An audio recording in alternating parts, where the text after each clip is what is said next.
Hay enseñanzas que suenan santas, que llenan templos, que prometen cielos en la tierra.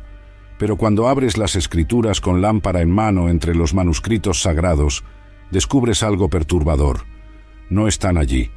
5 doctrinas predicadas como verdad absoluta, repetidas desde púlpitos brillantes, sostenidas con fervor, pero ausentes del texto que dicen defender.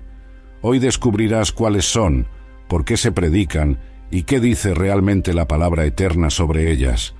Lo que escucharás podría cambiar todo. Imagina una catedral vacía. El eco de 1000 voces rebota en sus muros de piedra, creando una sinfonía que parece celestial. Pero cuando te acercas al púlpito, descubres que no hay nadie allí, solo el eco, solo la repetición de palabras que alguien pronunció hace décadas, hace siglos, y que ahora resuenan como si fueran la voz misma de Dios. Esta es la realidad de muchas doctrinas que hoy dominan congregaciones enteras. Son ecos, no revelaciones. Son tradiciones humanas disfrazadas de mandamientos divinos. La historia de la fe cristiana está marcada por una tensión constante. La lucha entre la revelación pura de las Escrituras y las interpretaciones humanas que buscan añadir, quitar o torcer su significado. Pablo advirtió a los Gálatas con urgencia profética: «Me asombro de que tan pronto os hayáis alejado del que os llamó por la gracia de Cristo, para seguir un evangelio diferente». Gálatas 1:6. No un evangelio completamente falso, sino uno distorsionado, uno que mantenía la apariencia de verdad, pero cuyo núcleo había sido corrompido. Las 5 doctrinas que examinaremos han causado daño incalculable. Han llevado a creyentes a la bancarrota persiguiendo promesas que Dios nunca hizo. Han hundido a otros en culpa por no poder tener suficiente fe. Han convertido el Evangelio de gracia en sistema de méritos, y lo han hecho mientras citaban versículos fuera de contexto. El Evangelio de la prosperidad, la promesa dorada nunca escrita. Hay un mensaje que resuena en miles de púlpitos cada domingo. Dios quiere que seas rico, declara el predicador con sonrisa resplandeciente. La pobreza es maldición. Si siembras 1000, cosecharás 100.000. Es la ley de la siembra y la cosecha. Es promesa de Dios. La congregación aplaude. Algunos lloran, otros corren al frente con ofrendas. Pero cuando abres las Escrituras buscando esta promesa dorada, descubres algo perturbador. No está allí. El Evangelio de la prosperidad afirma que Dios desea principalmente que sus hijos sean materialmente ricos, físicamente sanos y exitosos, según estándares del mundo. Más aún, enseña que la fe y las ofrendas son el mecanismo que activa estas bendiciones automáticamente. Es una fórmula: fe más dinero igual a prosperidad garantizada. Suena espiritual, usa lenguaje bíblico, cita versículos, pero representa una distorsión fundamental del Evangelio. Sí, hay promesas de provisión. Jesús enseñó: «Mas buscad primeramente el reino de Dios y su justicia, y todas estas cosas os serán añadidas». Mateo 6:33. Pablo escribió: «Mi Dios, pues, suplirá todo lo que os falta conforme a sus riquezas en gloria en Cristo Jesús». Filipenses 4:19. Estas son promesas reales, pero nota lo que no dicen. No prometen riqueza, no garantizan éxito financiero, no establecen un mecanismo transaccional. El problema no es que afirme que Dios bendice. El problema es que reduce la bendición a lo material, que hace de la fe un instrumento para obtener cosas, que convierte a Dios en banco cósmico. Santiago escribió contra aquellos que oraban con motivaciones equivocadas: «Pedís y no recibís, porque pedís mal, para gastar en vuestros deleites». Santiago 4:3. Considera la vida de Jesús. Si el Evangelio de prosperidad fuera verdadero, Jesús habría sido el hombre más rico de su generación. Pero ¿qué dice él? «Las zorras tienen guaridas y las aves del cielo nidos, mas el Hijo del Hombre no tiene dónde recostar su cabeza». Mateo 8:20. Jesús vivió sin posesiones. Cuando murió, los soldados sortearon su única túnica. Este es el modelo del Hijo de Dios. Pablo describió su condición: «Hasta esta hora padecemos hambre, tenemos sed, estamos desnudos, somos abofeteados y no tenemos morada fija». Primera Corintios 4, 11 al 13. Pedro y Juan dijeron al paralítico: «No tengo plata ni oro, pero lo que tengo te doy». Hechos 3, 6.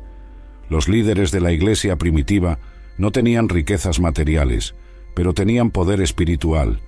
La Escritura habla de bendición, pero la define diferente. En las bienaventuranzas, Jesús declaró benditos a los pobres en espíritu, a los que lloran, a los mansos, a los perseguidos. Mateo 5, 3 al 12. Ninguna promete riqueza material.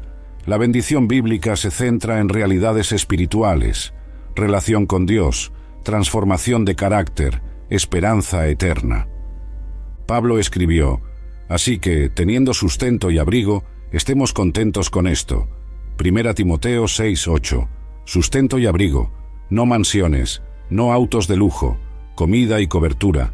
Y luego añade: «Porque los que quieren enriquecerse caen en tentación y lazo, y en muchas codicias necias y dañosas que hunden a los hombres en destrucción y perdición, porque raíz de todos los males es el amor al dinero».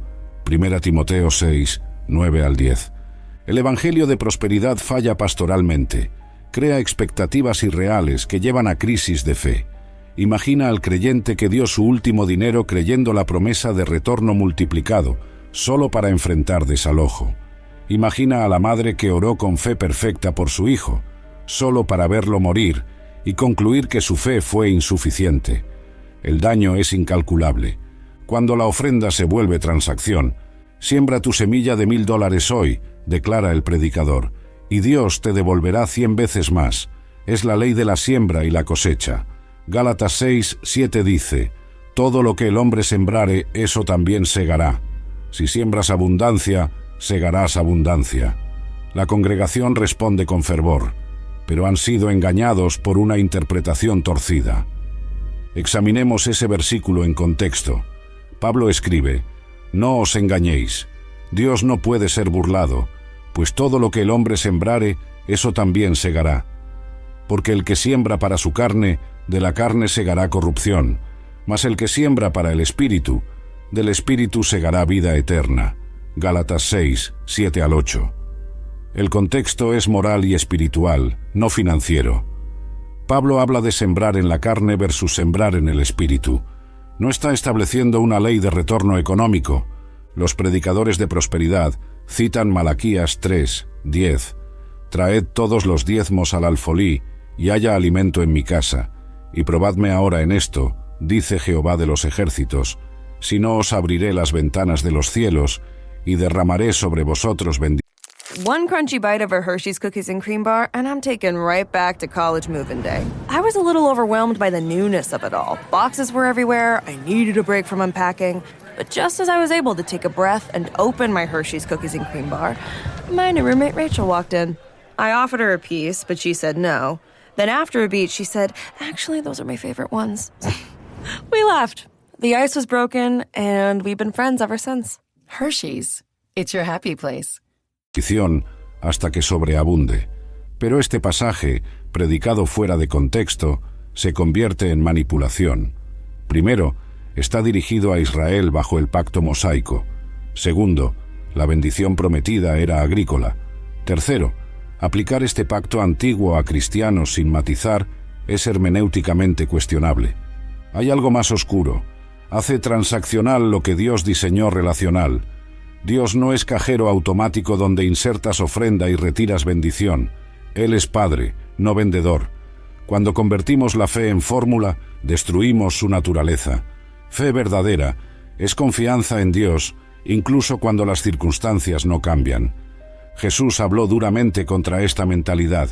Cuando limpió el templo, gritó: «Escrito está, mi casa, casa de oración será llamada, mas vosotros la habéis hecho cueva de ladrones». Mateo 21, 13. Los cambistas convertían el espacio sagrado en mercado. El Evangelio de prosperidad hace exactamente esto. La verdadera enseñanza sobre dar es diferente. Pablo instruye: «Cada uno dé como propuso en su corazón, no con tristeza, ni por necesidad, porque Dios ama al dador alegre».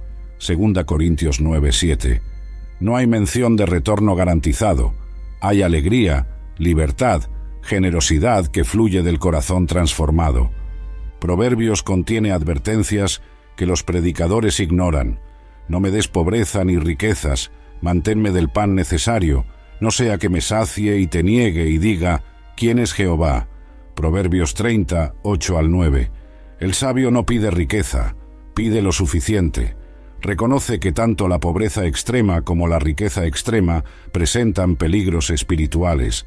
Considera la parábola del rico insensato en Lucas 12. Un hombre tuvo cosecha abundante y decidió construir graneros más grandes. Se dijo, «Alma, muchos bienes tienes guardados para muchos años. Repósate, come, bebe, regocíjate». Pero Dios le dijo, «Necio, esta noche vienen a pedirte tu alma, y lo que has provisto, ¿de quién será?». Lucas 12, 19 al 21. Jesús no condenó la prosperidad en sí, condenó la confianza en ella. El problema fundamental es que invierte las prioridades del reino. Jesús enseñó, «No os hagáis tesoros en la tierra, donde la polilla y el orín corrompen, y donde ladrones minan y hurtan, sino haceos tesoros en el cielo». Mateo 6, 19 al 20. El Evangelio de prosperidad dirige los corazones hacia tesoros terrenales, mientras usa lenguaje celestial. Pablo ejemplificó la actitud correcta. Sé vivir humildemente y sé tener abundancia. En todo y por todo estoy enseñado, así para estar saciado como para tener hambre. Todo lo puedo en Cristo que me fortalece. Filipenses 4, 12 al 13. Contentamiento en cualquier circunstancia, no porque las circunstancias no importen, sino porque Cristo es suficiente. Si tu iglesia predica que sembrar garantiza retorno multiplicado, cuestiona.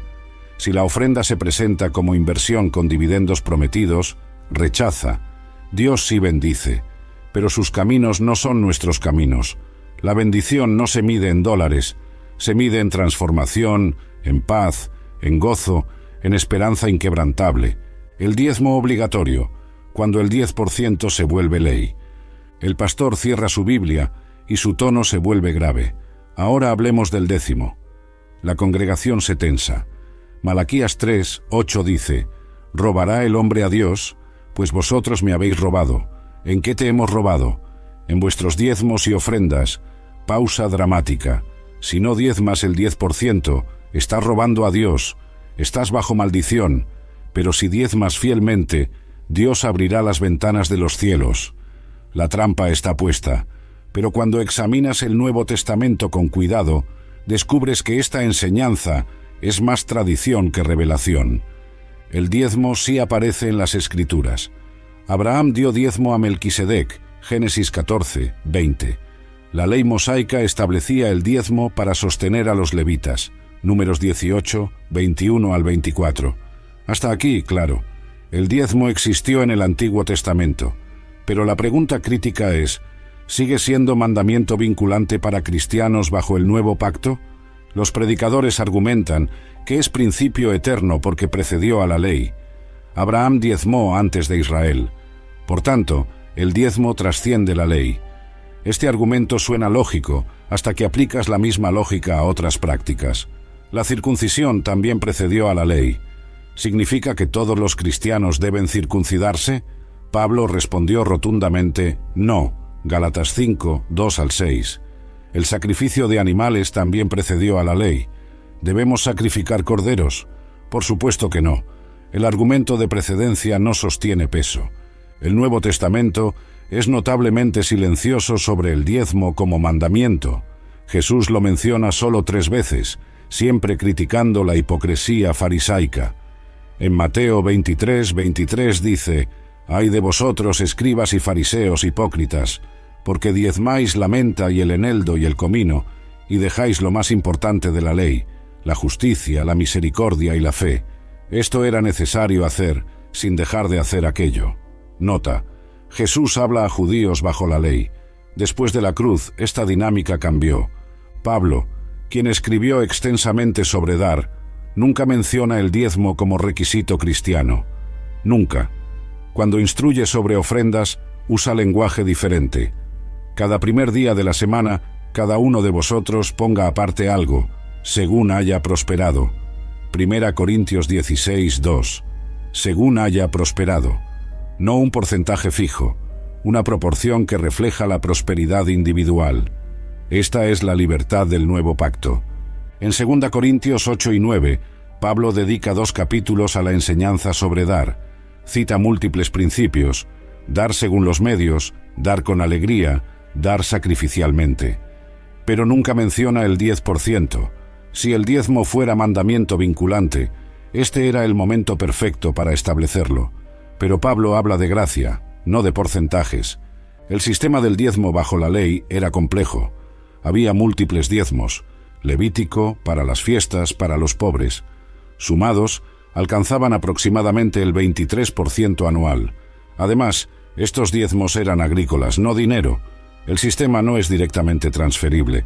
Más importante, el diezmo en Israel cumplía funciones cívicas. Sostenía a los levitas, financiaba las fiestas, proveía para los pobres, era impuesto teocrático y ofrenda religiosa. Israel era teocracia donde Estado y religión eran uno. Nosotros vivimos donde estas funciones están separadas. El paralelo no es 1 a 1. El peligro de enseñar el diezmo obligatorio es múltiple. Primero, impone carga de ley sobre quienes Cristo liberó. Estad pues firmes en la libertad con que Cristo nos hizo libres, y no estéis otra vez sujetos al yugo de esclavitud. Gálatas 5, 1. Segundo, crea 2 clases de cristianos: los que diezman, bendecidos, y los que no, malditos. Tercero, puede llevar a dar mecánico sin transformación de corazón. Pablo presenta visión diferente. El dar no está limitado por porcentajes, debe ser proporcional a ingresos, pero no está confinado al 10%. Los de Macedonia dieron aún más allá de sus fuerzas. 2 Corintios 8, 3. La viuda pobre dio todo. Marcos 12, 42 al 44. El Nuevo Testamento desafía a generosidad radical. La pregunta no es, ¿debo dar el 10%? La pregunta es, ¿cómo puede mi dar reflejar la gracia que he recibido? Dios ama al dador alegre, no al coaccionado. Libertad. Esa es la marca del nuevo pacto. Fe más obras, cuando la gracia ya no es suficiente. Hay un tipo de predicación sutil que permea muchas iglesias. Sí, fuiste salvo por gracia, dice el predicador, pero ahora debes mantener esa salvación obedeciendo estos mandamientos, evitando estos pecados, cumpliendo estas prácticas. Lo que comenzó como gracia termina como obras, y el Evangelio se pierde. Esta doctrina, que la justificación requiere fe más obras, es la más antigua de las herejías. Los judaizantes del primer siglo enseñaban exactamente esto a las iglesias de Galacia. Sí, crean en Cristo, pero también deben circuncidarse y guardar la ley. La respuesta de Pablo fue vehemente: «Oh Gálatas insensatos, ¿quién os fascinó para no obedecer a la verdad?» Gálatas 3, 1. Pablo pregunta: ¿recibisteis el Espíritu por las obras de la ley o por el oír con fe? ¿Tan necios sois? Habiendo comenzado por el Espíritu, ¿ahora vais a acabar por la carne? Gálatas 3, 2 al 3. Su lógica es irrefutable. Si iniciaste por fe sin obras, ¿por qué crees que debes mantenerla con obras? Si la gracia fue suficiente para salvarte cuando eras pecador rebelde, ¿por qué no sería suficiente ahora? Efesios 2, 8 al 9 es cumbre. Porque por gracia sois salvos por medio de la fe, y esto no de vosotros, pues es don de Dios, no por obras para que nadie se gloríe. Cada frase es martillo contra el sistema de obras. Por gracia, no por mérito, por medio de la fe, no por esfuerzo, don de Dios, regalo inmerecido, no por obras. Ninguna acción humana lo logra, para que nadie se gloríe. Toda gloria es de Dios. Pero surge la objeción: y Santiago 2, 24, el hombre es justificado por las obras, y no solamente por la fe. Este versículo ha causado confusión, pero cuando leemos Santiago en contexto, vemos que habla de justificación ante los hombres, cómo nuestra fe es demostrada por obras. La fe sin obras está muerta. Santiago 2, 20, no porque las obras salven, sino porque fe verdadera produce obediencia. Las obras son evidencia, no causa. Lutero entendió esto. Su doctrina sola fide no negaba las obras, negaba que contribuyan a nuestra justificación. Las obras fluyen de la fe como fruto del árbol. porque somos hechura suya, creados en Cristo Jesús para buenas obras, las cuales Dios preparó de antemano para que anduviésemos en ellas. Efesios 2:10. Las obras son resultado, no requisito. El peligro de la doctrina fe más obras es que deshonra lo que Cristo hizo. Si su obra fue suficiente, no necesitamos añadir nada. Si no fue suficiente, murió en vano. No hay término medio. Hebreos 10:14 dice: porque con una sola ofrenda hizo perfectos para siempre a los santificados. Una sola ofrenda, perfectos para siempre. Esta es la magnitud de lo que Cristo logró. Cuando predicamos que los creyentes deben realizar obras para mantener su salvación, creamos ansiedad insostenible. ¿Cuántas obras son suficientes? ¿Cuánto debe uno obedecer? Si pequé ayer, ¿perdí mi salvación? Esta no es la paz que Cristo prometió. Jesús dijo: mis ovejas oyen mi voz, y yo las conozco y me siguen, y yo les doy vida eterna, y no perecerán jamás, ni nadie las arrebatará de mi mano. Juan 10:27-28. Vida eterna que puede perderse no es eterna. Pablo fue más radical. ¿Quién nos separará del amor de Cristo? Tribulación, o angustia, o persecución, o hambre, o desnudez, o peligro, o espada. Por lo cual estoy seguro de que ni la muerte, ni la vida, ni ángeles, ni principados, ni potestades, ni lo presente, ni lo porvenir, ni lo alto, ni lo profundo, ni ninguna otra cosa creada nos podrá separar del amor de Dios. Romanos 8:35, 38-39. Nada, ninguna cosa creada, eso nos incluye. Esto no es licencia para pecar. Pablo anticipó: ¿perseveraremos en el pecado para que la gracia abunde? En ninguna manera. Romanos 6:1-2. La gracia transforma al pecador. Cuando entiendes lo que Cristo hizo, la respuesta no es pecar libremente, sino ¿cómo podría seguir en aquello por lo cual Cristo murió? Juan escribió: en esto consiste el amor, no en que nosotros hayamos amado a Dios, sino en que Él nos amó a nosotros. 1 Juan 4:10. Dios ama primero, nosotros respondemos. No amamos para ganar su amor, amamos porque ya lo tenemos. Esta inversión cambia todo. La sanidad garantizada, cuando la cruz promete corona sin espinas. Domingo de sanidad. El evangelista levanta ambas manos. Si tan solo creyeras, declara con voz poderosa, tu enfermedad desaparecería ahora mismo. Jesús llevó tus enfermedades en la cruz. Por sus llagas fuiste sanado. Tiempo pasado. Ya estás sano. Solo debes reclamarlo por fe. Filas de personas en sillas de ruedas se arrastran al frente con esperanza desesperada. Algunos sienten emociones y declaran sanidad. Otros regresan sin cambio, pero ahora con carga adicional. Mi fe no fue suficiente. Yo fallé. Esta doctrina causa daño devastador. Esta enseñanza se basa en Isaías 53, 4-5. Ciertamente llevó Él nuestras enfermedades y sufrió nuestros dolores, y por su llaga fuimos nosotros curados. Mateo 8, 17. Cita esto refiriéndose a las sanidades que Jesús realizó. De aquí, algunos concluyen que la expiación incluyó sanidad física garantizada para todos en esta vida. Pero examinemos con cuidado. Primera, Pedro 2, 24 cita el mismo pasaje en contexto diferente.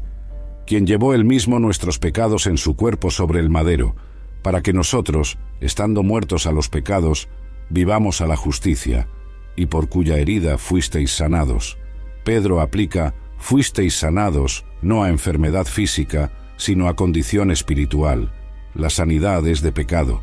El contexto confirma, habla de sufrimiento injusto, de ejemplo de Cristo, de salvación del pecado. La vida de los apóstoles contradice esta doctrina. Pablo, quien realizó milagros extraordinarios, Hechos 19, 11-12, no siempre fue sanado él mismo. Tenía un aguijón en la carne, del cual rogó 3 veces que lo quitara. La respuesta de Dios no fue, tu fe es insuficiente. Fue, bástate mi gracia, porque mi poder se perfecciona en la debilidad. 2 Corintios 12, 7-9. Dios eligió no sanar a Pablo, no porque Pablo careciera de fe, sino porque su debilidad magnificaba la fuerza de Dios.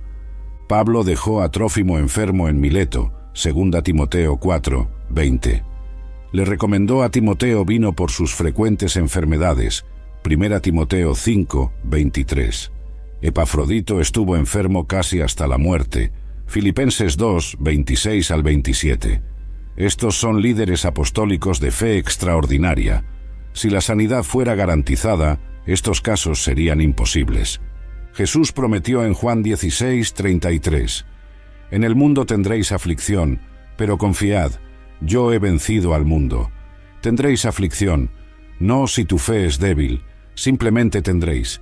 Es promesa, no amenaza. Pablo escribió, y también todos los que quieren vivir piadosamente en Cristo Jesús padecerán persecución. 2 Timoteo 3, 12. Todos, no algunos, todos los que viven piadosamente.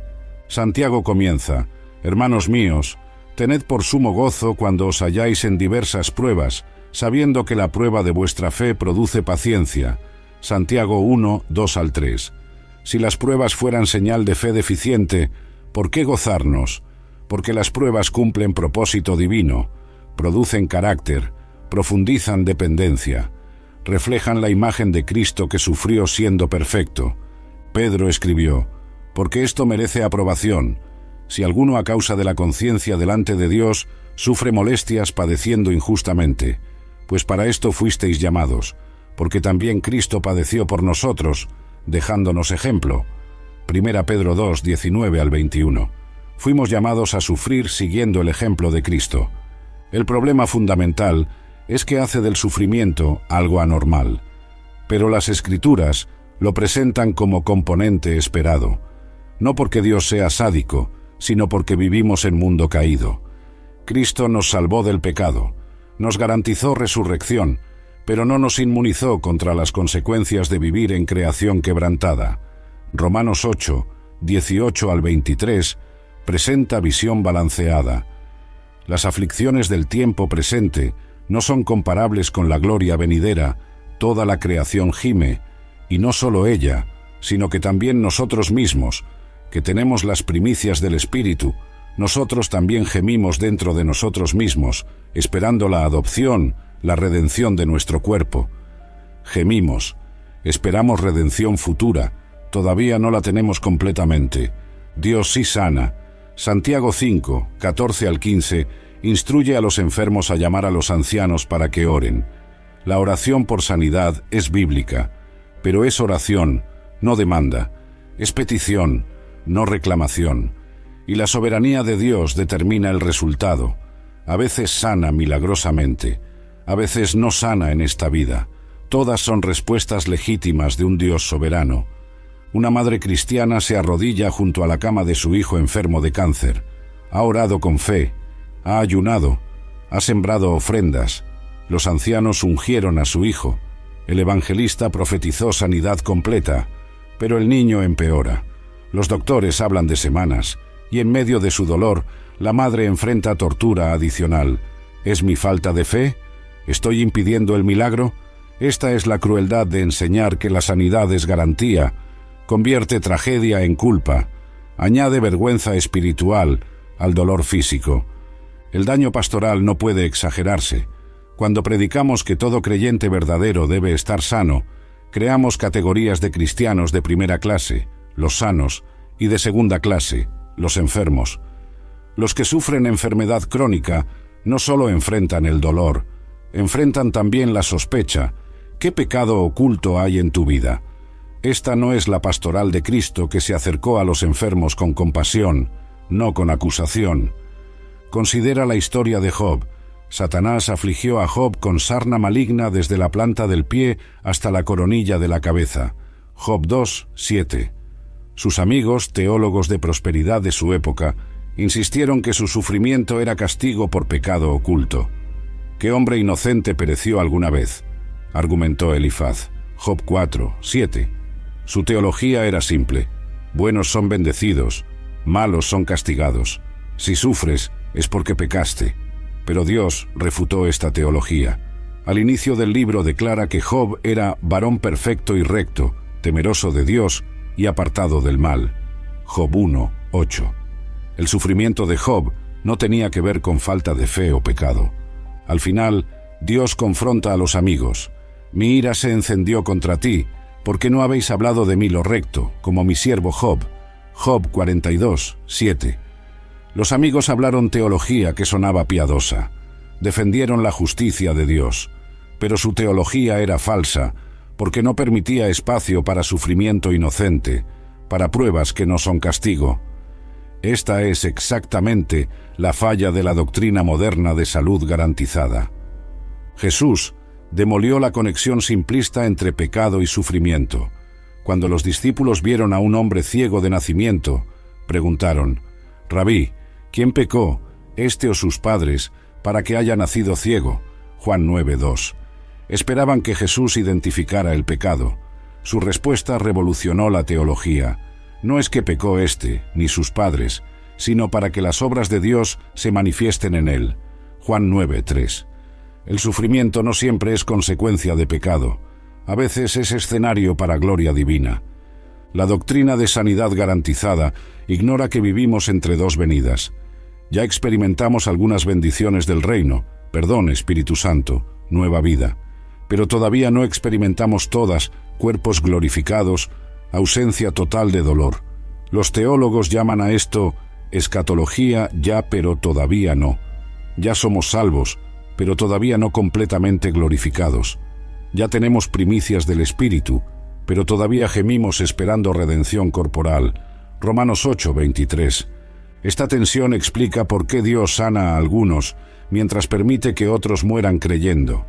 Cada sanidad milagrosa es anticipo del reino venidero, muestra de lo que será nuestra realidad permanente después de la resurrección. Pero los anticipos no son la realidad completa, son señales, promesas de lo que viene. Pablo mismo fue decapitado, Jacobo fue ejecutado, Esteban fue apedreado. Estos no son fracasos de fe, son martirios que glorificaron a Dios de manera diferente. Filipenses 1, 29 al 30 presenta esta perspectiva. Porque a vosotros os es concedido a causa de Cristo, no solo que creáis en Él, sino también que padezcáis por Él. Nos es concedido padecer. Es don, no maldición. No porque el sufrimiento en sí sea bueno, sino porque sufrimiento por Cristo nos configura a su imagen, profundiza nuestra fe y testifica ante mundo que solo ve lo material. Hebreos 11 describe dos grupos de héroes de la fe. Unos, por fe conquistaron reinos, hicieron justicia, alcanzaron promesas. Hebreos 11:33. Pero otros experimentaron vituperios y azotes, prisiones y cárceles. Fueron apedreados, aserrados, puestos a prueba, muertos a filo de espada. Anduvieron pobres, angustiados, maltratados. Hebreos 11:36 al 37. Ambos grupos tenían fe. Ambos agradaron a Dios, pero sus resultados terrenales fueron radicalmente opuestos. Si tu iglesia enseña que estar enfermo siempre indica falta de fe, están añadiendo sufrimiento psicológico a dolor físico. Si predican que los creyentes verdaderos siempre prosperan, están creando falsos estándares que condenan a los fieles que luchan. Hay iglesias donde las reglas son más sagradas que las escrituras. No puedes casarte porque el celibato es superior. Los alimentos están divididos en puros e impuros. Ciertas vestimentas están prohibidas. Algunos empleos son mundanos. Y todo se presenta como santidad, como separación del mundo. Pero cuando examinas la base bíblica, descubres que muchas tienen más que ver con tradición cultural o control eclesiástico que con mandamiento divino. Son reglas de hombres proclamadas como ley de Dios. En 1 Timoteo 4, 1 al 3, Pablo advierte: «Pero el Espíritu dice claramente que en los postreros tiempos algunos apostatarán de la fe, escuchando a espíritus engañadores y a doctrinas de demonios, prohibirán casarse y mandarán abstenerse de alimentos que Dios creó, para que con acción de gracias participasen de ellos los creyentes y los que han conocido la verdad». Nota la severidad. Lo llama doctrinas de demonios. Prohibiciones que Dios no ordenó tienen origen en engaño espiritual, no en revelación divina. La prohibición del matrimonio ha aparecido repetidamente en historia eclesiástica. Algunos grupos gnósticos consideraban el cuerpo inherentemente malvado, por tanto el matrimonio era concesión carnal. Siglos después, El celibato clerical se volvió mandato, no por claro mandamiento bíblico, sino por razones pragmáticas. Pero las Escrituras presentan el matrimonio como bueno, honorable. Honroso sea en todos el matrimonio, y el lecho sin mancilla. Hebreos 13:4. Para todos, no solo para algunos. Pablo defiende el derecho al matrimonio incluso para apóstoles. No tenemos derecho de traer con nosotros una hermana por mujer como también los otros apóstoles y los hermanos del Señor y Cefas. 1 Corintios 9:5. El celibato es don válido para algunos. 1 Corintios 7:7. Pero forzarlo sobre todos es imponer yugo que Dios no colocó. Pablo lista como calificación de anciano que sea marido de una sola mujer. 1 Timoteo 3:2, asumiendo que el liderazgo incluirá casados. Las prohibiciones alimentarias son otro ejemplo clásico. Algunos prohíben carne de cerdo, mariscos, basándose en leyes del Antiguo Testamento. Pero Jesús declaró limpios todos los alimentos. ¿No entendéis que todo lo de fuera que entra en el hombre no le puede contaminar, porque no entra en su corazón, sino en el vientre y sale a la letrina? Esto decía, haciendo limpios todos los alimentos. Marcos 7:18 al 19. Pedro tuvo que aprender esto en la visión del lienzo con animales inmundos. Hechos 10. 3 veces Dios le dijo, lo que Dios limpió, no lo llames tú común. Pablo fue directo en Colosenses 2:16 al 17. Por tanto, nadie os juzgue en comida o en bebida, o en cuanto a días de fiesta, luna nueva o días de reposo, todo lo cual es sombra de lo que ha de venir, pero el cuerpo es de Cristo. Las regulaciones del Antiguo Testamento fueron sombras que apuntaban a Cristo. Ahora que Cristo vino, insistir en las sombras es rechazar la realidad. 1 Timoteo 4:4 al 5 refuerza, porque todo lo que Dios creó es bueno, y nada es de desecharse si se toma con acción de gracias. Esto no significa que no haya sabiduría en moderación. Pablo dijo que todas las cosas son lícitas, pero no todas convienen. 1 Corintios 6:12. Pero hay diferencia enorme entre sabiduría práctica y mandamiento divino, entre conveniencia personal y prohibición universal.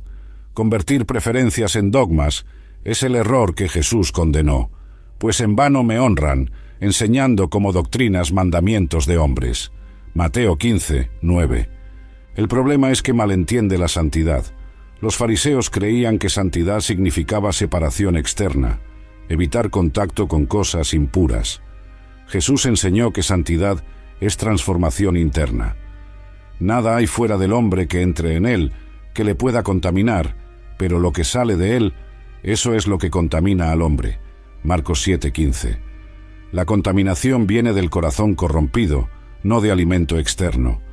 Por eso Jesús comía con pecadores, para escándalo de los religiosos. Pablo desarrolla esta libertad en Romanos 14 y 15. Algunos creyentes tenían escrúpulos sobre ciertos alimentos o días. Pablo instruye que cada uno esté plenamente convencido en su propia mente. Romanos 14:5. Pero nadie debe juzgar al otro. El que come, no menosprecie al que no come, y el que no come, no juzgue al que come, porque Dios le ha recibido. Romanos 14:3. La libertad es el estándar. La conciencia personal y el amor fraternal son las guías. Colosenses 2:20 al 23 presenta crítica devastadora. Pues si habéis muerto con Cristo en cuanto a los rudimentos del mundo, ¿por qué, como si vivieseis en el mundo, os sometéis a preceptos tales como no manejes, ni gustes, ni aun toques? Tales cosas tienen cierta reputación de sabiduría en culto voluntario, en humildad y en duro trato del cuerpo, pero no tienen valor alguno contra los apetitos de la carne. Sentado en la banca trasera de una iglesia en ruinas, un hombre llora silenciosamente. Hace 5 años era próspero, tenía negocio exitoso, familia estable. Entonces llegó el predicador de prosperidad. «Siembra tu mejor semilla», le dijo. «Dios te devolverá 100 veces más». El hombre creyó, vendió su negocio, sembró todo el dinero en el ministerio del predicador. El milagro nunca llegó. El predicador compró mansión. El hombre perdió su casa. Su esposa lo dejó. Sus hijos ya no le hablan. y su fe yace hecha añicos. ¿Dónde está Dios?, susurra. ¿Fue todo mentira? Esta no es historia ficticia, es compuesto de 1000 historias reales. El costo de falsas doctrinas no es abstracto, es tangible, es devastador, es medible en quiebras, en familias destruidas, en fe abandonada. Y más allá del daño material está el daño espiritual, personas que ya no pueden confiar en Dios porque confiaron en promesas que Él nunca hizo y cuando fallaron, concluyeron que Dios falló. El evangelio de prosperidad ha empobrecido a millones mientras enriquecía a Hi, Diva. It's Rachel. And Jordan, yeah, hi. Quick question. Why are you not spending your Venmo balance? Yeah, we're concerned. You can, buy stuff with it. Ugh, you love buying stuff. And earn cash back on eligible purchases. You love purchasing eligible things. So the money your friend sent you yesterday, that's today's ramen, or rideshare, or eye patches. The skincare kind, not the pyro kind. Spend with Venmo, then you can earn cash back with Venmo Stash. Venmo Stash bundle terms and exclusions apply. Max $100 cash back per month. See terms at venmo.me/stash terms. ID verification required to use a Venmo balance. De predicadores. Estudios documentan cómo congregaciones empobrecidas dan sus últimos recursos creyendo que recibirán retorno milagroso. Cuando el retorno no llega, y casi nunca llega, no recuperan su dinero. Los predicadores no ofrecen reembolsos, y los que dieron quedan más pobres, ahora con deuda adicional. Es esquema Ponzi disfrazado de teología. Peor es el daño espiritual. Imagina creyente que oró con fe absoluta por sanidad de su hijo con cáncer. El niño murió. El padre concluye que su fe fue insuficiente, que falló a Dios. Ahora carga no solo el dolor natural de perder un hijo, sino también culpa espiritual fabricada por doctrina falsa. Este es crimen pastoral.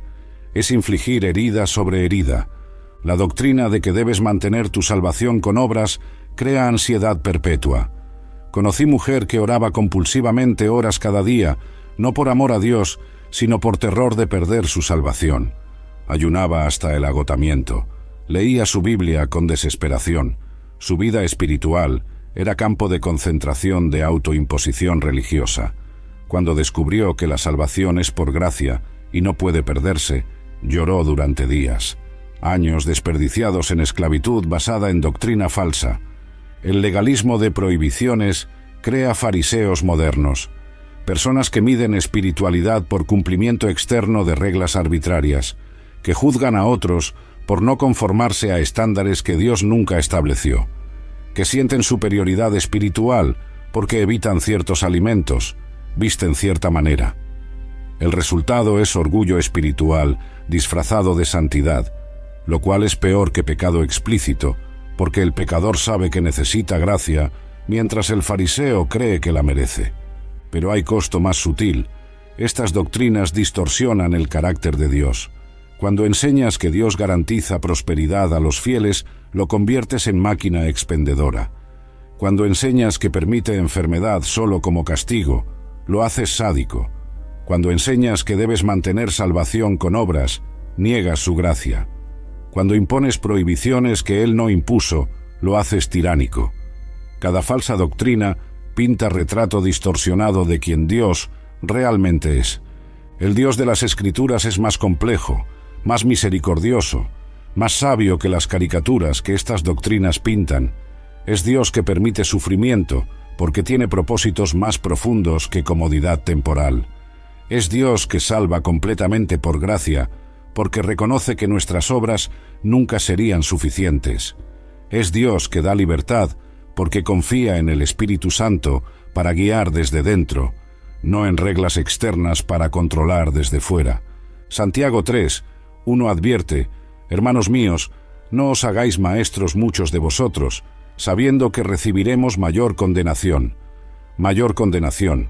Los que enseñan falsedad no solo se dañan a sí mismos, dañan a todos los que los siguen. Jesús fue severo respecto a los que hacen tropezar.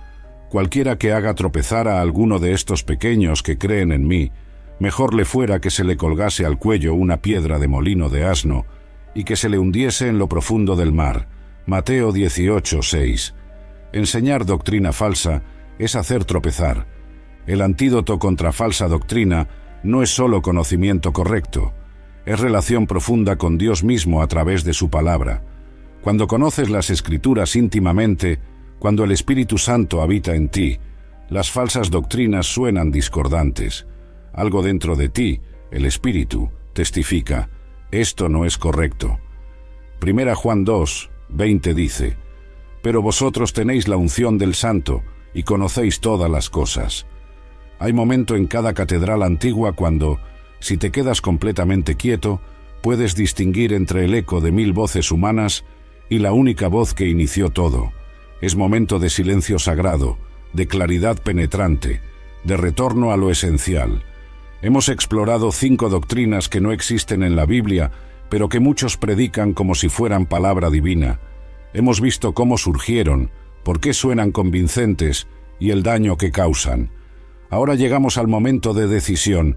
¿Continuarás siguiendo ecos o buscarás la voz original? El problema con las doctrinas falsas es que a menudo contienen elementos de verdad. El Evangelio de prosperidad acierta al decir que Dios bendice. Falla al hacer de la bendición material el indicador primario. El diezmo acierta al enfatizar generosidad. Falla al imponer porcentaje legalista. La doctrina de fe más obras acierta al decir que fe verdadera produce obediencia. Falla al hacer de las obras contribución a salvación que Cristo completó. La sanidad garantizada acierta al afirmar que Dios puede sanar. Falla al convertir en norma lo que es ocasional. Las prohibiciones aciertan al llamar a santidad. Fallan al confundir santidad con separatismo legalista. La pregunta no es si estas doctrinas contienen algo correcto. La pregunta es si representan fielmente la totalidad del testimonio bíblico. Y la respuesta es no. Cada una distorsiona verdad parcial en error completo. Cada una enfatiza un aspecto, mientras ignora contrapesos esenciales. Y cada una termina haciendo daño, precisamente porque mezcla verdad suficiente para parecer legítima con error suficiente para destruir vidas. Volver a la verdad requiere varios pasos. Primero, humildad para admitir que podríamos haber estado equivocados.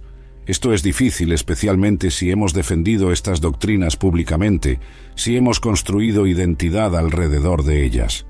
Pero Proverbios 18:13 advierte: al que responde palabra antes de oír, le es fatuidad y oprobio. Debemos estar dispuestos a escuchar evidencia bíblica, aunque contradiga tradición familiar. Segundo, estudio diligente de escrituras en contexto. Cada doctrina falsa se sostiene sobre versículos citados aisladamente. Procura con diligencia presentarte a Dios aprobado, como obrero que no tiene de qué avergonzarse, que usa bien la palabra de verdad. 2 Timoteo 2:15. Usar bien la palabra significa estudiarla cuidadosamente, entender contexto, comparar escritura con escritura. Tercero, comunidad saludable. Los bereanos fueron elogiados porque recibían la palabra con toda solicitud, escudriñando cada día las escrituras para ver si estas cosas eran así. Hechos 17:11. Necesitamos comunidades donde preguntar no sea señal de rebeldía, sino de compromiso con verdad, donde líderes no se sientan amenazados por escrutinio bíblico, sino que lo celebren. Cuarto, valentía para cambiar. Pablo confrontó a Pedro públicamente cuando actuó hipócritamente. Gálatas 2:11 al 14. Pedro, apóstol, líder, pilar, estaba equivocado, y cuando fue confrontado bíblicamente, tuvo que cambiar. Si Pedro pudo estar equivocado y corregirse, cualquiera de nosotros puede. La verdadera fortaleza está en abrazar verdad aunque cueste. La verdad bíblica sobre estos temas es más hermosa que las distorsiones. Dios sí provee para sus hijos, pero su provisión se centra en lo espiritual y eterno con suficiencia material según su sabiduría. Dar generosamente es privilegio del creyente, motivado por gracia recibida, guiado por Espíritu Santo. Salvación es totalmente por gracia mediante fe, segura en Cristo, produciendo inevitablemente obras que son fruto, no raíz. Sanidad es don soberano que Dios otorga según su voluntad. Libertad en Cristo significa vivir guiados por Espíritu en santidad real, no legalismo superficial. Esta es la fe cristiana histórica. Esta es la doctrina que transformó el mundo romano. Esta es la verdad que impulsó Reforma. Esta es la revelación que sostiene a creyentes perseguidos. No es fe de prosperidad que promete cielos en tierra, es fe de cruz que promete gloria después de sufrimiento, resurrección después de muerte, vida eterna después de vida breve. Si has sido dañado por falsas doctrinas, hay esperanza. El Dios verdadero no es el Dios que esas doctrinas presentaron. Él es más misericordioso, más paciente, más sabio de lo que imaginaste. Su gracia es más profunda que tu fracaso. Su amor es más fuerte que tu desilusión. Su verdad permanece aunque 1000 voces hayan mentido en su nombre. Si has enseñado falsas doctrinas, hay camino de redención. Reconoce el error. Pide perdón públicamente si enseñaste públicamente. Usa tu influencia para corregir lo que antes distorsionaste.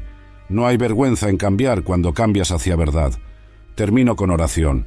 Señor, que amemos tu palabra más que nuestras tradiciones, que busquemos tu voz más que ecos humanos, que construyamos sobre roca de revelación, y cuando descubramos que hemos errado, danos gracia para cambiar, valentía para confesar, y sabiduría para caminar en tu verdad. Amén. La verdad os hará libres. Búscala. Cuando la encuentres, aférrala. Y cuando la vivas, experimentarás libertad que ninguna doctrina falsa puede ofrecer. Escribe en los comentarios, verdad.